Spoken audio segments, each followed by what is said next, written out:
پھر اکثر مفسرین علماء کرام ائمہ کرام اس کے قائل تھے کہ 27ویں رات کو یہ جو ہے شب قدر ہو سکتی ہے۔ تو بعض کے نزدیک یہ ہے کہ 21، 23، 25 جیسے 27، 29 ان راتوں میں کوئی بھی رات ہو سکتی ہے۔ تو لیکن آگے جا کر میں اس کی نشانیاں بھی بتاؤں گا کہ کون کون سی نشانیاں شب قدر کے اندر پائی جاتی ہیں، ہمیں کیسے پتہ چلے گا کہ یہ رات شب قدر کی ہے۔ تو ہمیں کوشش کرنی چاہیے کہ ان 7 راتیں جو آتی ہیں طاق راتیں آخری 10 راتوں میں، ان میں شب قدر کو تلاش کریں اور اللہ تعالیٰ کے یہ جو ہے خاص تجلیوں سے محروم نہ ہو جائیں۔ تو اس کے جو عبادات ہیں، عام بندہ جو ہوتا ہے ان کے ذہن میں جب مسجد میں آتا ہے یہ ہمارے دین سے دوری لگا لیں یا ہماری کم علمی لگا لیں، تو کچھ لوگوں کو تو پتہ ہوتا ہے کہ ہم نے کیا پڑھنا ہے، کچھ لوگ کنفیوز ہوتے ہیں، نفل پڑھیں، ذکر کریں، کیا کریں اس رات کے اندر۔ تو کچھ نوافل یہ جو ہے طریقہ بتاؤں گا کہ ان کی بہت ساری فضیلت آئی ہے، اور کچھ اذکار بتاؤں گا وہ ذکر کیے جائیں، ان کی بھی بہت فضیلت ہے۔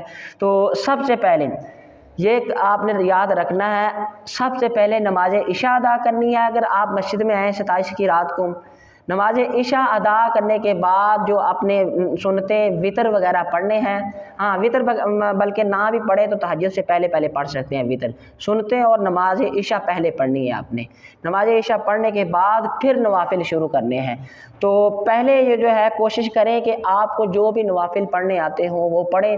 تو دوسری جگہ اگر آپ پڑھنا چاہتے ہیں کہ 4 رکعت نوافل، حضور صلی اللہ علیہ وسلم کا فرمان ہے کہ جو 4 رکعت نوافل اس طرح پڑھے کہ ہر رکعت میں سورہ فاتحہ اور سورۃ التکاثر 1 دفعہ اور سورۃ اخلاص 3 مرتبہ پڑھیں، اس کے 2 فائدے ہوں گے کہ بوقت مرگ سکرات میں آسانی ہوگی، یعنی موت کے وقت آسانی سے زبان پر کلمہ نصیب ہوگا، موت آسانی سے ہوگی۔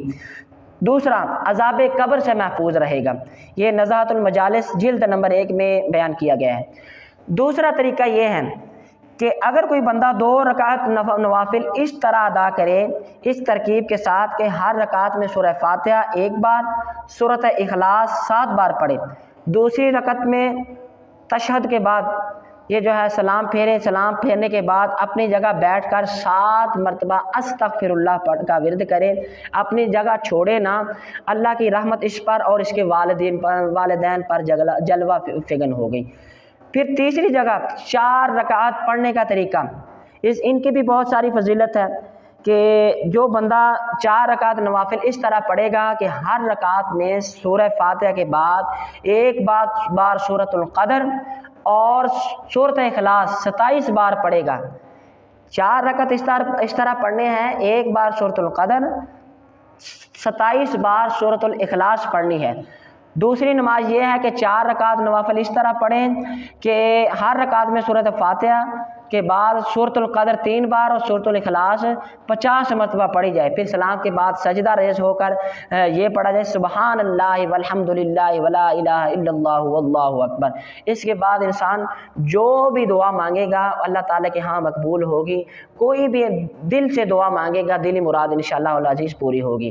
پہلا طریقہ، یہ جو 2 طریقے میں نے اکٹھے بتا دیے ہیں کہ پہلا طریقہ یہ 4 رکعتیں پڑھنی ہے، پہلی رکعت میں جیسے پڑھنی ہے الحمدللہ کے بعد سورۃ القدر 1 مرتبہ، سورۃ الاخلاص 27 بار پڑھنی ہے، چاروں رکعتیں اسی طرح پڑھنی ہے۔ تو دوسرا طریقہ یہ ہے 4 رکعتیں آپ نے پڑھنی ہے تو ہر رکعت میں سورۃ القدر 3 بار اور سورۃ الاخلاص 50 مرتبہ پڑھنی ہے۔ ان دونوں طریقوں میں سے آپ جو مرضی پڑھ سکتے ہیں۔ ان کی فضیلت یہ ہے کہ آپ دل سے جو بھی دعا مانگے اللہ تعالیٰ کا آپ کی دعا قبول کریں گے۔ اس کے بعد آتے ہیں وظائف کی طرف۔ آپ کوئی وظیفہ کرنا چاہتے ہیں تو اس کا خاص جو وظیفہ ہے تو ام المؤمنین حضرت عائشہ صدیقہ رضی اللہ تعالی عنہ آپ فرماتی ہیں کہ یا رسول اللہ، کہ اگر مجھے، حضرت عائشہ صدیقہ رضی اللہ تعالیٰ عنہ نے حضور سے عرض کی کہ یا رسول اللہ اگر مجھے یہ معلوم ہو جائے کہ لیلۃ القدر فلاں رات ہے تو میں اس رات کو کیا کروں؟ تو حضور صلی اللہ علیہ وسلم نے فرمایا تو آپ یہ دعا پڑھا کریں، اللہم انک عفو تحب العفو فاعف عنی۔ یہ شب قدر کی خاص دعا ہے، یاد رکھیں۔ تو یہ دعا پڑھیں جتنی ہو سکے۔ تو ترمذی شریف کے اندر اس کا یہ جو ہے یہ ذکر آیا ہے، اس کا ترجمہ یہ ہے کہ یا الہی تو گناہوں کو معاف فرمانے والا ہے، درگزر کرنے والوں کو پسند فرماتا ہے، میری خطاؤں کو معاف فرما۔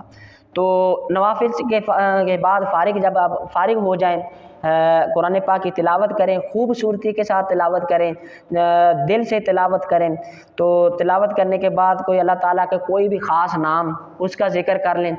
اگر آپ کوئی اور وظیفہ نہیں کر سکتے، صرف یہی پڑھیں استغفر اللہ ربی من کل ذنب واتوب الیہ۔ اگر یہ نہیں پڑھ سکتے، صرف استغفر اللہ کا جو ہے وظیفہ کرتے رہیں، اللہ تعالیٰ آپ کے سارے گناہوں کو معاف فرمائے گا انشاءاللہ العظیم۔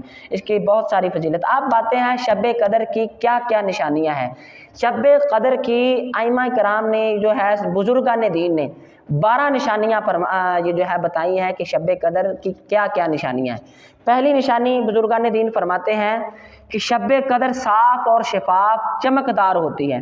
اس رات میں نہ زیادہ گرمی ہوتی ہے اور نہ زیادہ ٹھنڈک ہوتی ہے۔ دوسری نشانی یہ ہے کہ یہ رات موسم بہار کی راتوں کی مانند ہوتی ہے۔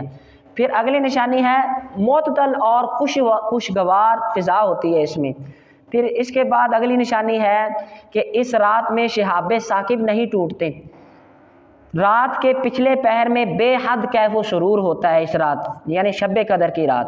پھر اگلی نشانی یہ ہے کہ آسمانوں کی طرف دیکھنے سے نور زمین کی طرف آتا ہے۔